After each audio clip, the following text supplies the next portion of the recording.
Assalamualaikum warahmatullahi wabarakatuh. Yang kami hormati Ibu Dewi Sekia selaku dosen pengampu mata kuliah akuntansi keuangan menengah 1 dan teman-teman kelas 3A yang kami banggakan.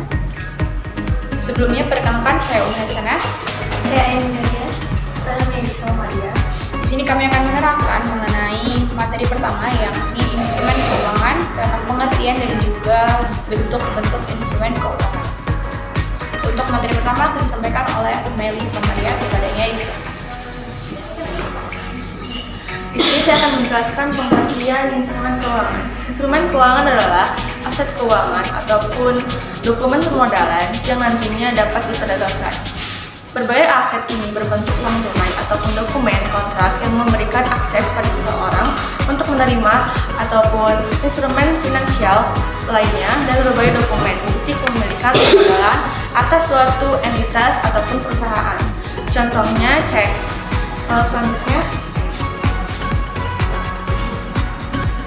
Selanjutnya adalah jenis-jenis instrumen keuangan.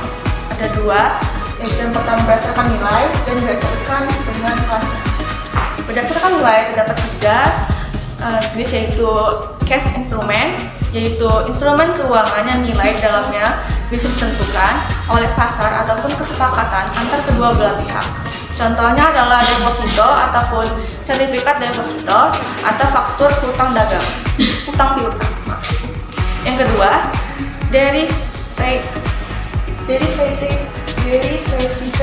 instrument ialah suatu kontrak ataupun perjanjian keuangan yang harga nilai dan keuntungan dari kontrak tersebut harus bisa ditentukan berdasarkan dengan performa aset ataupun indeks dan komoditas lainnya. Contohnya, dokumen jual beli minyak Brent crude yang dibeli dengan menggunakan transaksi futures contract.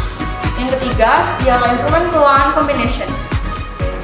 Ialah yang mana merupakan gabungan dari cash instrument dan juga derivative instrument. Contohnya convertible debt, exchangeable debt, dual currency bonds, and equity linked notes. Selanjutnya yang kedua berdasarkan dengan kelasnya. Terdapat satu, yaitu debt based instrumen. Keuangan adalah instrumen finansial yang bisa dibagi lagi menjadi instrumen keuangan jangka pendek dan jangka panjang. Sekian materi yang bisa saya sampaikan, saya kembalikan ke moderator. Baik, terima kasih kepada saudari Meli Salmaria atas penyampaian materinya. Selanjutnya akan saya terangkan mengenai instrumen keuangan yang diperdagangkan di Indonesia. Yang pertama, instrumen kas. Instrumen kas adalah yang dibuat atau yang dikeluarkan oleh badan, biasanya perusahaan atau pemerintah untuk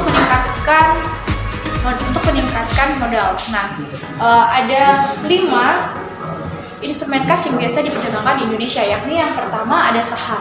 Saham adalah bagian dari kepemilikan perusahaan. Jadi misalkan saham itu perusahaan mengeluarkan 100 saham, kemudian kita membeli 2 dari 100 saham tersebut, maka kita memiliki kepemilikan 2 dari 100 saham perusahaan tersebut. Kemudian selanjutnya ada obligasi. Obligasi adalah sertifikat utang yang dikeluarkan oleh perusahaan atau sebagai pemberian kepada investor, baik perusahaan ataupun pemerintah lainnya. Kemudian dalam obligasi ini terdapat ada syarat dan ketentuannya. Di dalamnya akan ada ketentuan seberapa frekuensi pembayaran kupon atau bunga obligasi dan juga jatuh tempo obligasi tersebut. Selanjutnya ada pinjaman. Pinjaman ini dikeluarkan oleh bank ataupun perusahaan lainnya dalam bentuk kredit untuk pihak lain. Nah, sekilas pinjaman dan obligasi ini mirip, namun keduanya itu berbeda. Perbedaannya adalah dalam pinjaman itu pihak yang terlibat hanya segelintir orang, 1 atau 2 pihak saja. Sedangkan dalam obligasi pihak yang terlibat itu banyak. Kemudian selanjutnya ada obligasi konversi. Obligasi konversi ini adalah obligasi yang akan diubah di masa mendatang. Contohnya, misalkan untuk menjadi obligasi di periode awal itu sebagai investasi, kemudian di saat dibayar kembali atau diubah untuk menjadi saham di periode selanjutnya. Yaitu konversi utang ialah utang yang akan diubah di masa mendatang menjadi ekuitas. Kemudian materi selanjutnya akan dijelaskan oleh saudari Eni. Baik, terima kasih kepada Bung Hasanah. Materi selanjutnya yaitu mengenai bentuk-bentuk instrumen keuangan. Yang pertama ada aset keuangan. Aset keuangan terdiri atas kas, kemudian ada instrumen entitas yang diterbitkan oleh entitas lain, yang ketiga ada hak kontraktual, dan yang keempat ada kontrak yang akan atau mungkin diselesaikan dengan menggunakan instrumen ekuitas yang diterbitkan oleh suatu entitas. Next.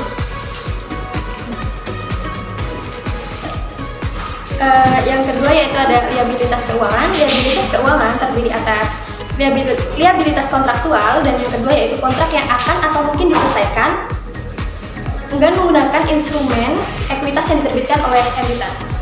Untuk materi selanjutnya saya kembalikan ke moderator. Yang terakhir yaitu pengertian instrumen ekuitas. Pengertian dari instrumen ekuitasnya adalah instrumen ekuitas merupakan setiap kontrak yang memiliki hak residual atas aset suatu entitas setelah dikurangi seluruh liabilitasnya. Demikian materi dari kami. Kurang lebihnya kami mohon maaf. Wassalamualaikum warahmatullahi wabarakatuh. Guys,